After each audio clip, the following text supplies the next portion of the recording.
Hello दोस्तों, स्वागत है आपका स्लीपी क्लासेस की आज की इस वीडियो में। अब whenever we look at the budget coming out, whenever we look at the details in the budget, more often than not हमारा जो एक फोकस होता है वो मेनली इकोनॉमी के ऊपर होता है, राइट। इकोनॉमी, इसके अलावा the things that we tend to notice is कि कौन सी कुछ पॉलिसीज़, स्कीम्स, है ना, इनका क्या आउटले रहा, कौन सी स्कीम्स जो हैं उनको बढ़ोतरी मिली, कौन सी जो है कट डाउन की गई। बट मेन जो है हमारा फोकस यही रह जाता है।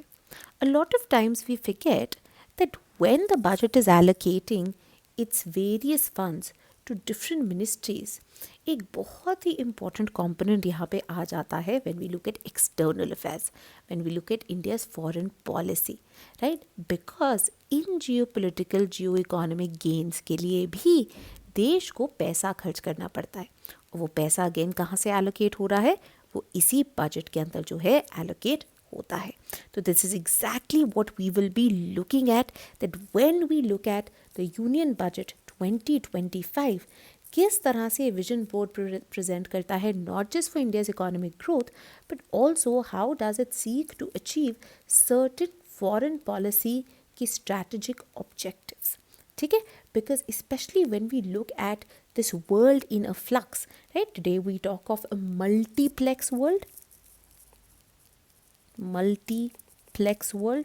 wherein there are increasing players, right? And these increasing players not just include nation states now, but we've seen how large corporations, right, extra state, right, non-state bodies, these can be extremist groups, these can be international organizations, these can be NGOs, all of these have become prominent players when it comes to really deciding the fate of global politics, right? And that is why, as India tries to weather the storm of this tumultuous multiplex world, right, जहाँ पे जो US है under President Trump is now trying to regain its former glory by talking about making America great again, right? It is increasingly practicing, है ना, अब हम बोल रहे ब्रिंकमैनशिप प्रैक्टिस की जा रही है, एक ऑलमोस्ट चिकन गेम जो है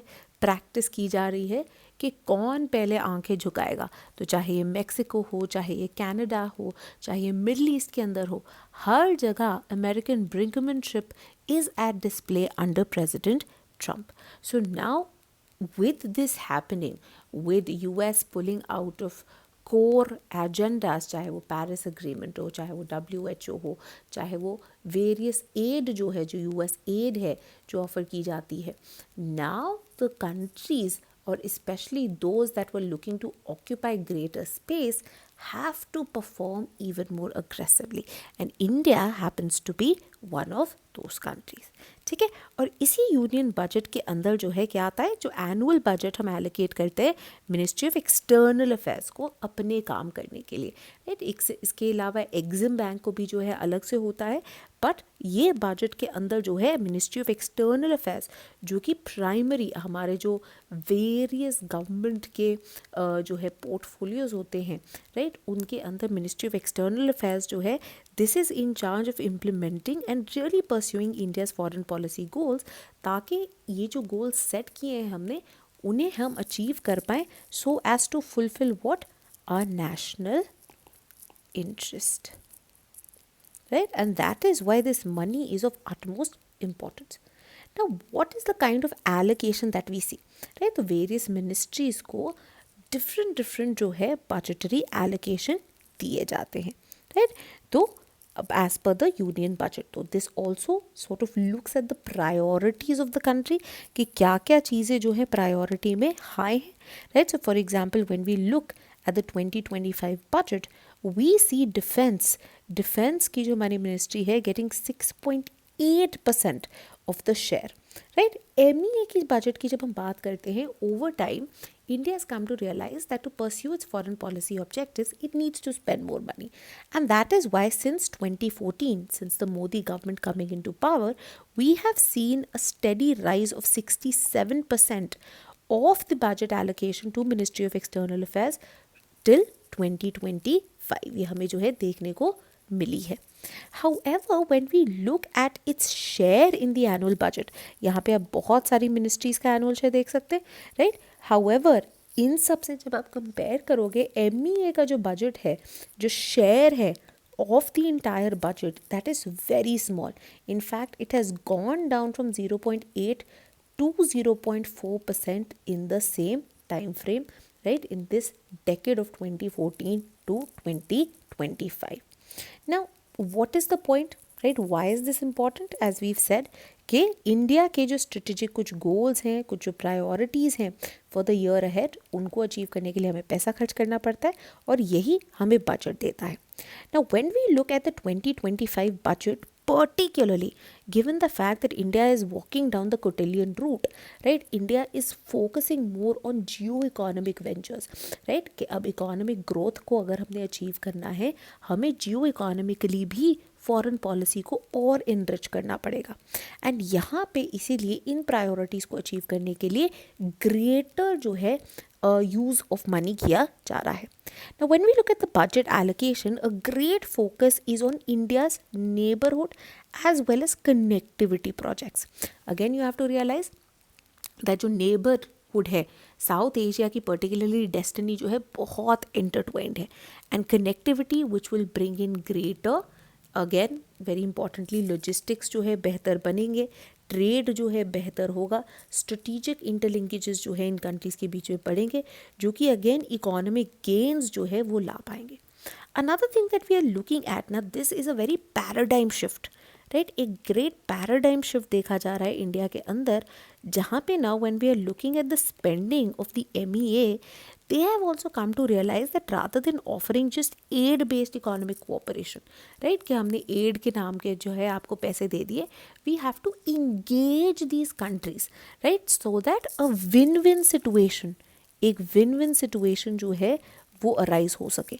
And how is this possible? That rather than giving aid, right, aid के साथ जो है कई बार एक बिग ब्रदरली बिहेवियर भी एसोसिएट कर दिया जाता है. एड की जगह सॉवरेन लोन्स जो है, लाइंस ऑफ क्रेडिट जो है, इनको ऑफर किया जा रहा है. अगर एड दी भी जा रही है तो सॉर्ट ऑफ इन काइंड जो है एड, राइट, उसके मिक्स के साथ दी जा रही है, right. That some line of credit, some aid. Purely aid जो है बंद करने की कोशिश की जा रही है, right. And this is where major diplomatic expenditure is occurring, and similarly these initiatives are also being carried out through the Indian Technical and Economic Cooperation Program, ITEC, जो कि again MEA के अंडर जो है आता है. Now, when we look at the budgetary allocation and the way in which the neighborhood के साथ economically engage किया जा रहा है, यहाँ पे भी हमें कुछ पर्टिकुलर विनर्स एंड लूजर्स देखने को मिल रहे हैं, राइट. कि इनके साथ जो इंगेजमेंट है वो ज़्यादा बढ़ाई है इंडिया ने.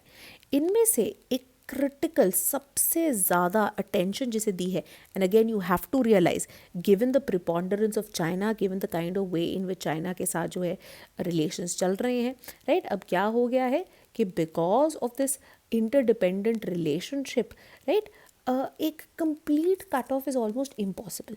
However, India does have to preserve its national security, right, its strategic security, और इसी के अंदर भूटान बहुत ज़्यादा important हो गया है. And that is why Bhutan पूरे साउथ एशिया का सबसे largest beneficiary था, ठीक है, with 2,150 crores being allocated, followed by Sri Lanka, जिनकी obviously they've witnessed a lot of economic ups and downs, followed by Maldives. Now, no matter how much the relationship with Maldives has weathered, इसके बाद भी Maldives has received a hefty chunk from India. Again, India underlining that how it is an all-weather partner as well as Myanmar, right. अब very importantly यहाँ पे इन्होंने ये भी देखा that when it comes to Maldives and Myanmar, particularly there was in fact increment increment of around 33% for Maldives, 28.5 for Myanmar and Sri Lanka के लिए भी बढ़ोतरी हुई है 18.3% in the 25-26 budget. So in fact what is their कोशिश मतलब कि अब when you look at Myanmar, the kind of civil strife happening in Myanmar, again Myanmar के अंदर जो भी internal crisis चल रहे हैं, on one hand you have the Arakan army, on the other hand you have various other guerrilla groups joining banding together against them and यहाँ पे China का जो सपोर्ट है एंड जिस तरह से China is trying to make the best out of the situation, उसे counter करने के लिए इंडिया के ये प्रोग्राम्स बहुत ज़रूरी है. सिमिलरली मालदीव्स में भी ये कर रहे हैं, श्रीलंका में भी ये कर रहे हैं. When it comes to Bangladesh and Nepal, and Bangladesh and Nepal दोनों के साथ ब्लो हॉट कोल्ड रिलेशनशिप रहा है. Bangladesh particularly in the aftermath of Sheikh Hasina, the kind of communal violence that has followed has really troubled India, right. तो इनके लिए ऑलमोस्ट सेम स्टेबल अमाउंट्स रहे हैं. However, अफगानिस्तान के अंदर with the coming in of Taliban, we've seen a decline in aid, which has reduced from 100 crores to 50 crores. So एक तरह से कोशिश में भी देखी जा रही है इंडिया की तरफ से to somehow maybe convince Taliban to take a more middle path so that दोबारा ये relationships जो है reignite हो सके. When it comes to aid and support to partner countries also, अब हमने क्या किया है दैट प्रोडक्टिव एसेट्स में हम इसको करना चाहते हैं इन्वेस्ट प्रोडक्टिव एसेट्स के अंदर. Again why? So that long term mutual benefits and positive externalities जो हैं ये जनरेट हो पाए, राइट. सो किस तरह के इन्वेस्टमेंट? हाइडल पावर प्लांट्स में, रोड्स में, ब्रिजेस में, border check points, housing, capacity building, training programmes, grass root level initiatives, right. So soft power के साथ साथ, राइट, ये जो सॉफ्ट पावर थी जहाँ पे कल्चरल स्फेयर में, ट्रेनिंग, कैपेसिटी के अंदर तो हम योगदान देते ही थे. India has come to realise that specially as it has to compete with China, इसे इन कॉन्क्रीट इन्वेस्टमेंट प्रोजेक्ट्स में इंफ्रा के अंदर भी जो है अपना योगदान देना पड़ेगा. And this inclination is very apparent in the 2025 budget, right. So when we talk about connectivity, when we talk about trade, when we talk about geo-economic shift, ये हमें और भी देखने को मिल रहा है. इंडिया ने फॉर एग्जाम्पल हेविली इन्वेस्ट किया है, बहुत ज़रूरी है, you must read about this project, for the integrated electricity trade markets to be developed in BBIN. ठीक है, पूरा BBIN region, Bangladesh, Bhutan, India and Nepal. तो कहते हैं despite whatever political relationship and despite whatever ups and downs we may be witnessing politically in Nepal and Bangladesh, economy should not suffer, our partnership with them should not suffer. So unlike Pakistan जहाँ पे हम बोल रहे हैं कि देखिए जब तक हम अपने पोलिटिकल डिफरेंसेस रिजॉल्व नहीं करते, कोई ट्रेड नहीं होगी, कोई क्रिकेट नहीं, हम जो है कहीं बाहर जाके खेलेंगे, इंटरेक्शन मिनिमाइज़ की हुई है. बट बांग्लादेश एंड नेपाल के साथ India is not following this strategy, right. India is being very large hearted. ठीक है, तो अगेन होप क्या है? होप यही है कि हम यही बात जो है होप कर रहे हैं कि ये ट्रिकल डाउन इफेक्ट जो है उसको जनरेट करेगी, दैट इकोनॉमी के अंदर, right, through such trade and electricity market interlinkages हम जो है interdependencies and spill over effects जो है जनरेट कर पाएंगे, जिनके through then we can cooperate in other areas in other space. अब आपने मुझे बताना है कि EU के डेवलपमेंट में भी, you will remember, coal and steel के अंदर कोऑपरेशन के थ्रू ये शुरू हुआ था, which then trickle down to other space. You have to tell me कि IR की कौन सी थ्योरी ऐसे स्पिल ओवर इफेक्ट्स के थ्रू जनरेट की गई कोऑपरेशन की बात करती है, राइट. आपने मेरे को कमेंट्स पे बताना है. देन म्यांमार के अंदर भी, right, a great focus area since civil strife has started again, right, specially when we are seeing कि जो पूरा एरिया है इनके लिए जो वेस्टर्न बॉर्डर लगता है इंडिया के साथ, वहाँ पे Arakan army has lost control. A major point of issue, a major point of tension is the developments in the Kaladan multimodal project as well as the India-Myanmar-Thailand trilateral highway. तो यहाँ पे ये अभी भी इन्वेस्ट कर रहे हैं because India के लिए ये gateway to South East Asia है, इंडिया की लुक ईस्ट पॉलिसी के लिए बहुत ज़्यादा ज़रूरी है. Then when it comes to Iran's Chabahar port also, India is continuously trying to negotiate mediate with US कि जिस तरह से उन्होंने ईरान के ऊपर एक नो डील लगाया हुआ है and countries trying to have any sort of relationship with Iran are also facing sanctions. India is trying to negotiate its way through it. Budget 2025 के अंदर भी इन्होंने मेंटेन किए जो इनकी एलोकेशन है to the Chabahar port, because ये एक बहुत इंपॉर्टेंट इन्वेस्टमेंट है इंडिया के लिए and specially for the international north south transport corridor जो कि यूरेशियन कॉरिडोर है जिसका हिस्सा इंडिया भी है. एंड इंडिया के लिए जियो इकोनॉमिकली, ट्रेड के लिए, लॉजिस्टिक के लिए this is a very important initiative, right, specially then because ये बाईपास करता है ग्वादर को, तो अफगानिस्तान के साथ पूरे रिलेशनशिप इम्प्रूव करने के लिए और यहीं से पूरी यूरेशिया को रीच आउट करने के लिए ये इम्पॉर्टेंट गेटवे है, राइट.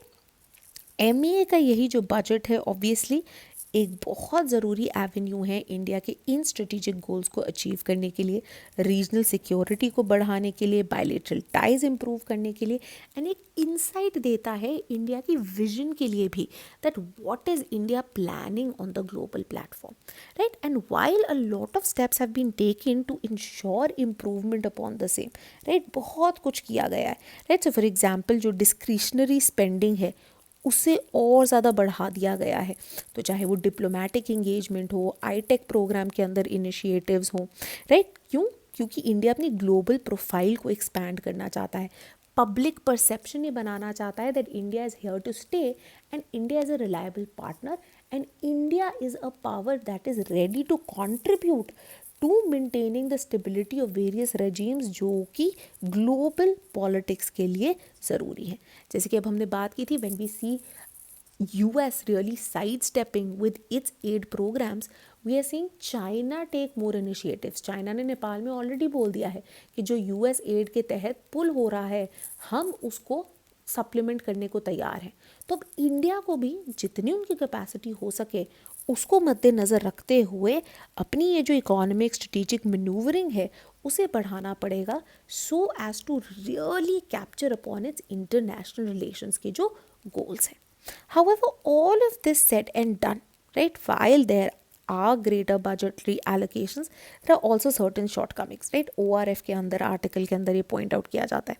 सबसे पहले तो कहते हैं the institutional capacity, right. Now for various programmes that you are carrying out an institution should be able to manage that.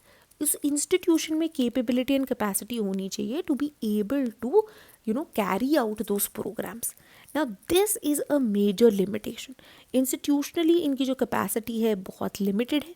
Ministry के अंदर ईयर ऑन ईयर 11.4% का डिक्रीज देखा गया इन इट्स ट्रेनिंग बजट. और अगर ये ट्रेन ही नहीं कर पा रहे हैं तो ये किस तरह से अपने प्रोग्राम्स रन करेंगे. Then very importantly is the issue of understaffing, right. तो यूपीएससी के अंदर ही एक जो बहुत इंपॉर्टेंट सर्विस है group A service that is the Indian foreign service. This is critically understaff जहाँ पे 193 एम्बेसीज एंड कॉन्सुलेट्स के अंदर देयर आर ओनली 850 ऑफिसर्स जो कि इनको मैनेज कर रहे हैं, जो कि अगर हम ग्लोबल पावर्स के साथ कंपेयर करें यूएस के या यूके की, इंडिया का फार बिलो है. In fact as per a Bloomberg report a tiny country like New Zealand, India उससे हार्डली ही कुछ आगे है when it comes to providing diplomats, ठीक है. तो बहुत ही ज़्यादा कम प्रेजेंस है which needs to be improved. In fact bare minimum India को जो है 1500 ऑफिसर्स चाहिए, ठीक है. Now how do you fill this gap? That remains problematic, right? So a lot of times scholars have actually suggested that given the nature, given the specialization required, right, as a diplomat, as a foreign policy expert, as a foreign officer, maybe lateral hiring can also be a way to go. तो आप जो है defence personnel, because defence is a major, national security is a major issue, तो आप defence personnel को इसके अंदर integrate कर सकते हैं. सो पीपल हु से बीन ऑन यूएन मिशंस और people who have a certain kind of experience in dealing with से सर्टेन कंट्रीज, उनको आप अपनी इन फॉरेन मिशंस का पार्ट जो है बना सकते हैं. सिमिलरली पर्सनल जो कि मे बी इंटरनेशनल रिलेशंस के एक्सपर्ट्स रहे हैं, right. So scholars or people who have a certain kind of expertise on a certain area, उनको आप इंगेज कर सकते हैं इन स्कॉलर्स को इन बिकमिंग ऑफिसर्स और diplomats to particular countries, right, ताकि आपको बेहतर इंसाइट्स मिल सकें, and engaging even consultants more strategically in this domain, right? Because when you look at foreign policy relations and the kind of gamut that they involve, right, economic relations है, technical relations है, कितने सारे relations है, तो यहाँ पे expert consultants जो है इन्हें इंगेज किया जा सकता है रादर देन टेम्पररी अपॉइंटीज को, so as to increase the effectiveness of India's diplomatic engagement. आपका क्या कहना है कि और क्या क्या कर सकते हैं हम इन दिस फेयर, हमें कमेंट्स में ज़रूर बताएं। Very importantly, pre registration for a 2026 PSIR courses has started, right. 3 मार्च से जो है इनकी क्लासेस शुरू हो जाएंगी, एंड प्री रजिस्ट्रेशन के लिए we are offering a 20% discount by using the code SLEEPY20। तो आज ही जाइए, रजिस्टर कीजिए for these detailed classes, right, plus monthly current affairs, right, static lectures के अलावा मंथली करंट अफेयर्स, क्योंकि कंटिन्यूसली डेवलपमेंट्स होती रहती हैं, उनके मंथली करंट अफेयर्स के लेक्चर्स जो हैं आपको मिलते रहेंगे, राइट। वैल्यू एडिशन के लिए साथ ही में आंसर राइटिंग जो है ये इसमें प्रोवाइडेड है, राइट। तो again make best use of this extremely enriching course. अगर आपके कोई भी क्वेश्चंस है तो आप दिए गए नंबर पे कॉल कर सकते हैं, या फिर इस मेल एड्रेस पे जो है हमें मेल लिख सकते हैं, या हमारी वेबसाइट sleepyclasses.com जो है इसे विजिट कर सकते हैं। This was all from me today. Thank you and keep watching sleepy.